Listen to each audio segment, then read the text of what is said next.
So what if noir met alternate history and spoke Yiddish? Well, today we're going to find out when I take a look at the 2007 Hugo and Nebula award-winning novel by Michael Chabon, The Yiddish Policeman's Union. So what I would like to do is break this one down, provide a bit of a plot overview. I'll talk to what I liked, what I didn't like. I'll make some recommendations. We'll put it to the memory test and I'll rank it on our ever-growing sci-fi share ladder where I've been ranking all the Hugo and Nebula award-winning novels. So Michael Chabon has been quoted as saying that he wants to annihilate not the genres themselves, but the bias against certain types of fiction, like science fiction, fantasy, and romance. So I think he's done exactly that in this wonderful novel. So what we find in this alternate history novel is that the Jewish people have settled in Alaska out of all places because the state of Israel has sort of not survived World War II, and they're sort of now taking refuge in many ways in the state of Alaska. And we're introduced to this down and out detective in a guy called Landsman. And he's your typical film noir detective. You can almost see this guy on screen with some overdubbed voiceover talking through the scenes so many times in this wonderful novel. But in that typical fashion, he's down and out, he's down on his luck, he's just going through a terrible divorce with his wife and he's not quite finding his place in the world, and he's suicidal in many ways as well. And he's living in this rundown hotel and he's woken up by one of the managers of the hotel in the middle of the night because one of his neighbors has been murdered. So Landsman sort of takes this case on with the help of his partner in this guy called Burko, and just as luck would dictate, he's now struggling with his failed divorce to only find out that his wife has been promoted and is now going to be commander of his unit. So things just seem to be getting worse for poor old Landsman. So as Landsman and Burko continue their investigation, they soon learn that this guy that was murdered in the apartment is a Jewish man called Mendel Schultman. And what they find in his room is this unfinished chess game that has been set up, which sort of forms a big part in the investigation. And we soon learn that this Schultman guy was a heroin addict, but as he starts to get into the Jewish community, which all happen to be speaking Yiddish in this book, by the way, he soon learns that this guy had a big mystery around him, this Schultman guy that's been murdered, because many in the neighborhood looked at this guy as the Messiah. So it's rather interesting and a lot of mysteries surrounding the death of Schultman. But what we soon learn is that Schultman is also, apart from being a heroin addict and many would consider the Messiah, is also the son of this organized crime syndicate that is part of this community that we find in the Jewish community of Alaska. So what is there to like in Michael Chabon's wonderful novel, The Yiddish Policeman's Union? For me, I've mentioned several times in the past that I like my murder mystery novel, and I think this one is right up there as one of the better science fiction murder mystery novels. I really enjoyed this one. It has several different threads going that really do keep you questioning. It's not quite obvious as to what's going on, and it does keep you engaged throughout the whole novel. So I really did enjoy that. I'm a sucker for these detective novels, and this one was right up there. And I'd have to say a big part of my enjoyment comes down to Michael Chabon's writing. I think he's a very atmospheric and lyrical writer. I mean, he just paints this wonderful scene that is so nostalgic, that is so quite obviously influenced by the film noir era, with those black and white detective novels with the down and out detective down on his luck thrown into this murder mystery novel, and can he somehow crawl his way out of this? And I thought that was really wonderfully done, and I thought the writing just painted that scene beautifully, that at times I could honestly almost hear the voiceover that was so common in these film noir novels, movies rather, back in the time. So I really did enjoy that. I thought it was very atmospheric writing that just painted that scene beautifully. The other thing I enjoyed was the mix of religious themes and science fiction themes in this one. I've mentioned it in the past. I do like my science fiction and religious themed novels, right? They're just really interesting to me, and I think this one was no exception. There's a large part of the novel, or not necessarily a large part, but there's definitely a good side plot here that talks to some religious themes that I won't talk to avoid spoilers, but I found rather interesting in this one. So what is there not to like in the Yiddish Policemen's Union by Michael Chabon? And I would have to say it was probably the ending for me in this one. I just felt at times it felt a little bit rushed. It felt like we didn't quite get all the answers to the questions that were asked throughout the novel. And I think all the different threads didn't really come together, and we're not really coming together like you'd expect to see in one of these film noir or detective novels, right? You sort of want that summary of how all these pieces came together with no stone unturned, and I just don't feel it quite got to where it needed to get to, and it was a little bit disappointing for me, and it felt a little bit rushed. And I'd have to say that that is probably largely to my second criticism, and that's because this novel does have several different threads going on throughout the novel, that sometimes it's not extremely difficult to keep a tab on everything that's going on, but you do sort of have to concentrate at times to just understand who all the different players are.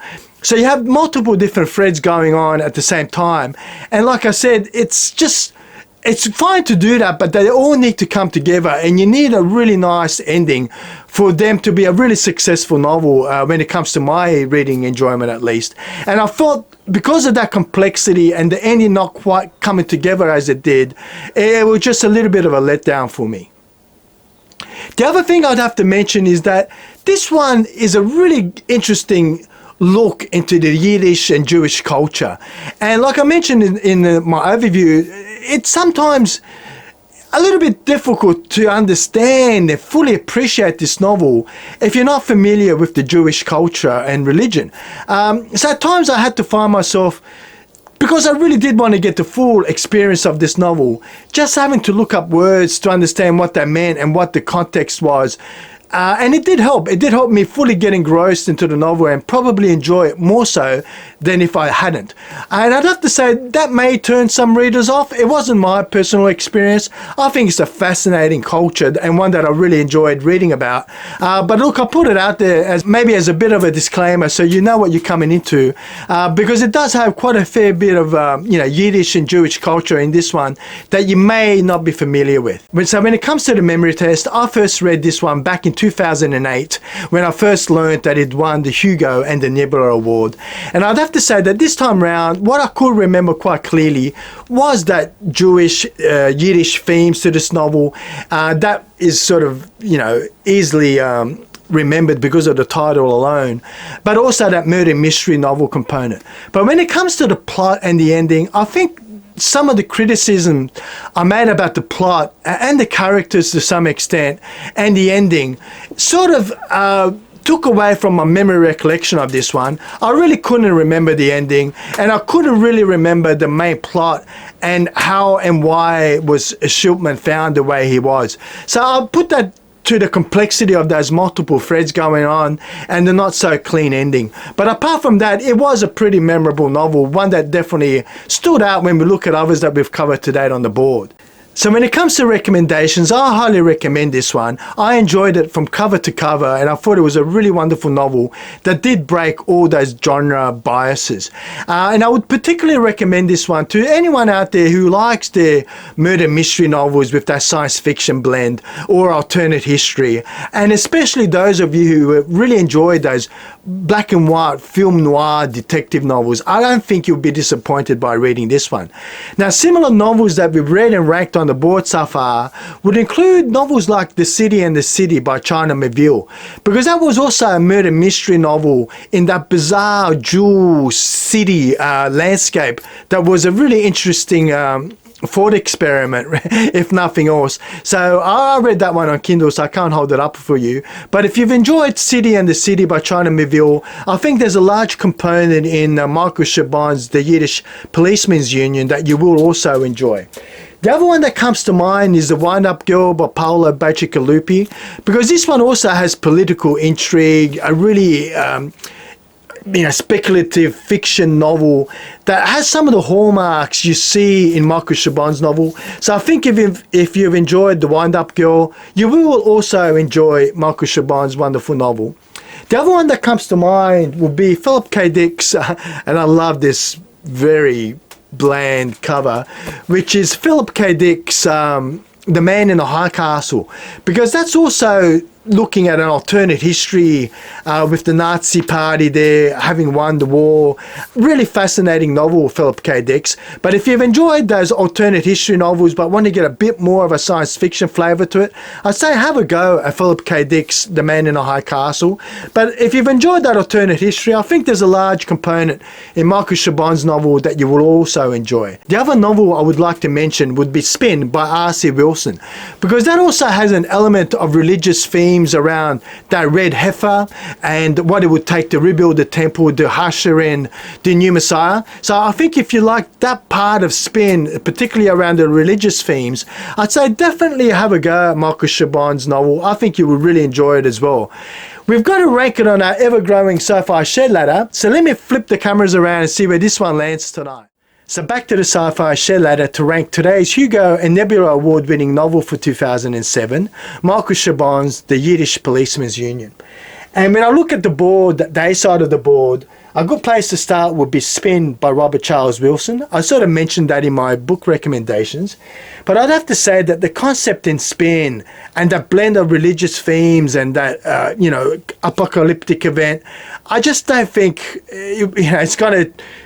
The Yiddish Policeman's Unit, it's just not going to challenge that A side, the top end of the board.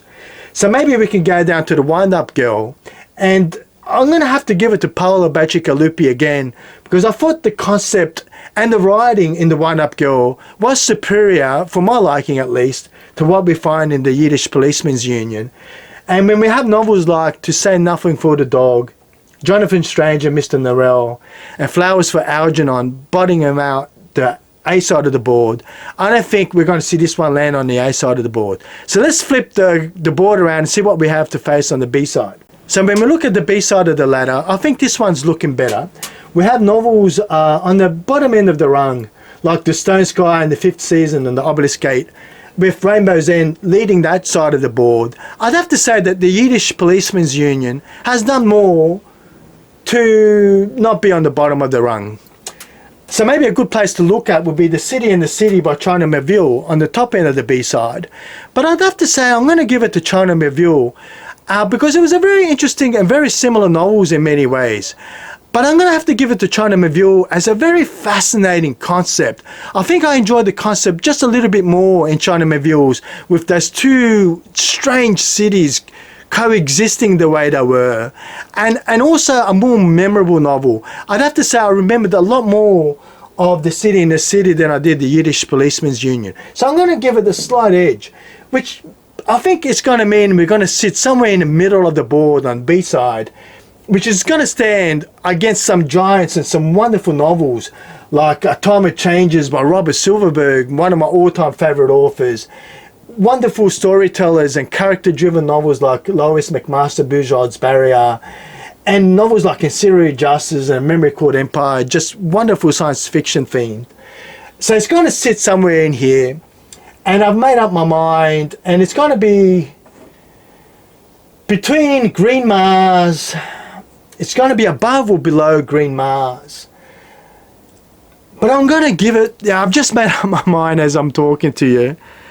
And I'm going to give it to Michael Chabon, because as much as I've enjoyed Green Mars and the trilogy as a whole, I think as a standalone novel, it doesn't quite have what we have in Michael Chabon's when it comes to a very interesting concept, unique to that book, a very good writer with a really interesting blend of all these genres, which really does make for a genre-defying, genre-annihilating novel.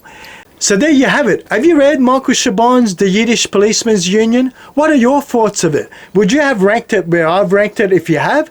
I've not read a lot of Michael Chabon, admittedly so, but I do have another one behind me here that I'm looking forward to reading. Manhood for Amateurs? Yeah, Manhood for Amateurs it's called. Have you read that one? What would you consider his best novel? This is the only one that I've read and that I'm familiar with from Michael Chabon, but it has got me interested in reading others. Hey, I've been Peter. This has been the Sci-Fi Shed Ladder. I look forward to reading your comments on this one. And until next time, I've been Peter. This has been The Shed, and I'll see you next time in the shed.